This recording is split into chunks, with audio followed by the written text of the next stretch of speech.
Trading in the Zone Workshop with Mark Douglas Part 2. Hi, how are you? Let's get started. See, just having a methodology to get you into a trade is not enough. For you to be able to execute that edge without making errors, you're going to have to learn how to trade from a carefree state of mind, meaning you're going to have to aspire to the point where you can trade without fear. And to trade without fear, you're going to have to learn how to think in probabilities. That's basically where we're going here. Very briefly, I just want to mention that we do not have to trade without emotions. I feel like the whole trading without emotions thing is misinterpreted sometimes. We don't learn how to stop feeling, we learn how to not let our emotions cloud our judgment. We change the way we react to how we feel. We do not remove the way we feel. Sure, repeated exposure to something that makes us nervous or scared reduces those feelings over time, but part of that is because we learn how to deal with it, not because those feelings just stop entirely. Let's say you're scared of spiders. How effective do you think it would be if I wrote you a persuasive essay on why you shouldn't be scared? Right, not effective at all. That's because those feelings don't stem from something logical. I can't logically convince you to not be scared of spiders. There are no magic words to fix it. There are facts and there are feelings, and they often conflict with each other. But feeling is what makes us human. Where am I going with this? We're going to set aside or move from thinking in a trade-by-trade mentality. In other words, what this trade is going to do for me right now, am I right or wrong on this trade? And we're going to move to a series of trades perspective, because that's what your methodology does anyway. The individual trade isn't as important as the end result of all those trades combined. In order to see if something works, the sample size has to be large enough to accurately make conclusions from it. I won't talk more about that though, since research methods is very boring. Probably made a couple of you fall asleep just by saying research methods. It requires a complete shift in the way you think about trading. When you make this complete shift, everything about your trading will change. You already know that every system fails, and that in 20 trades, some of them are guaranteed to be losers, and you don't know which ones it will be. But it's still important to take a broader perspective. That doesn't mean ignoring how we might have prevented a losing trade, though. The market is not a good arena to be doing this, by the way. Okay, this is not a good area to be working these kind of emotional issues out. Go ahead. This was after talking about a guy who had the biggest loss of his life. The previous night, he had a big argument with his wife.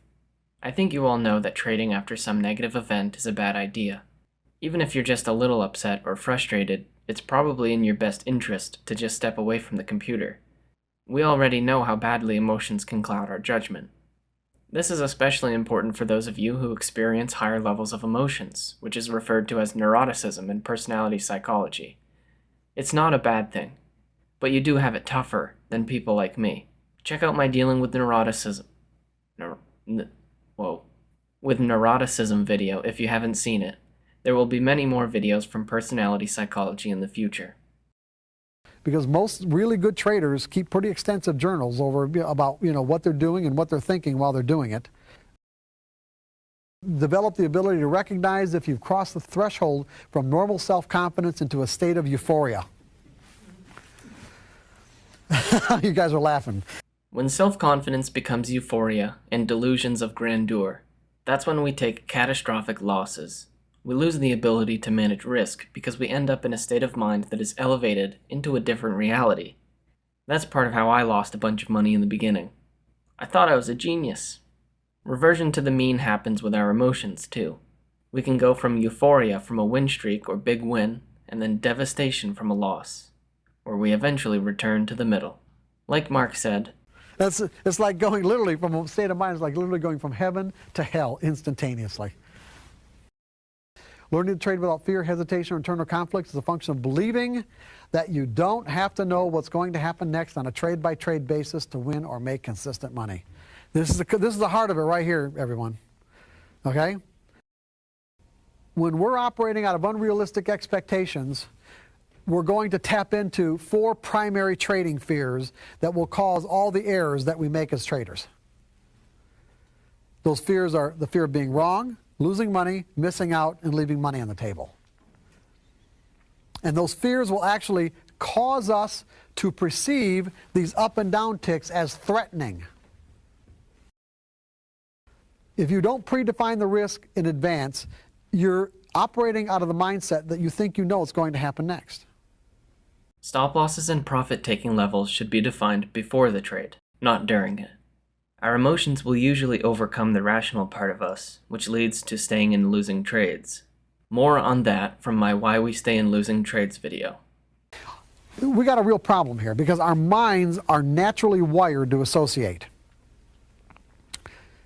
In other words, our minds will automatically make connections. Yes, our brains seek patterns in everything. We look for correlations, connections, and other things that help us make sense of the world. It's part of how we learn.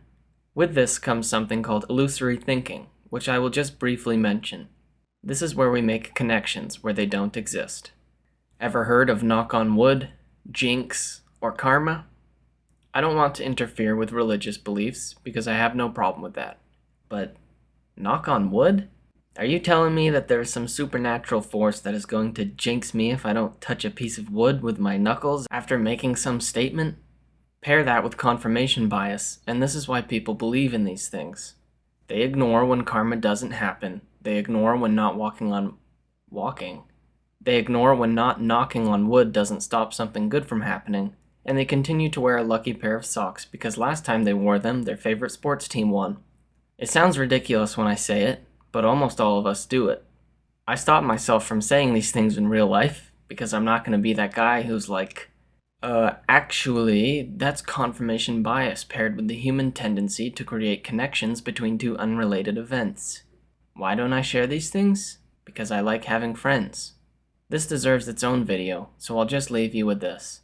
Be careful about making connections between two events while trading. Most of what happens is random, which makes our pattern-seeking brain make everything more complicated. Really think about it. If there is a connection between who wins the football game and which pair of pants you're wearing, then what does that imply about the universe? What does that imply about you? Are you God? I think that part of why we do these things is because it helps us feel in control of things that we have no influence over. Who knows if there is a correlation between the desire for control and superstitious behaviors, but that would certainly be an interesting research topic. On an unrelated note, have you noticed that you barely ever see really old people who are really tall? Short people tend to live longer. Anyways.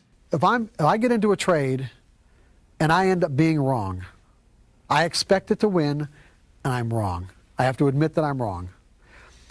It isn't just admitting that I'm wrong on this one trade. Our minds, because the way our minds are wired, it has the potential to tap us into the accumulated negative energy of every time I've been wrong in my life.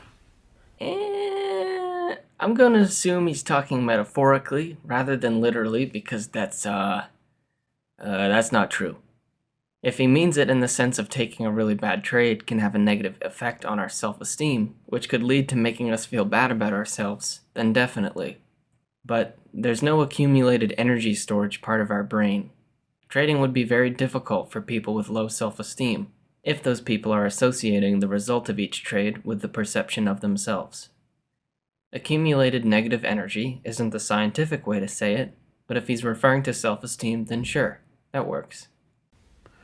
So there's going to be an instant conflict between what you think at a rational level and your intuitive impulses, until you train your rational mind to accept your intuitive impulses. What? Got that? We're now halfway through the workshop, and I hope this video was either helpful, entertaining, or ideally both.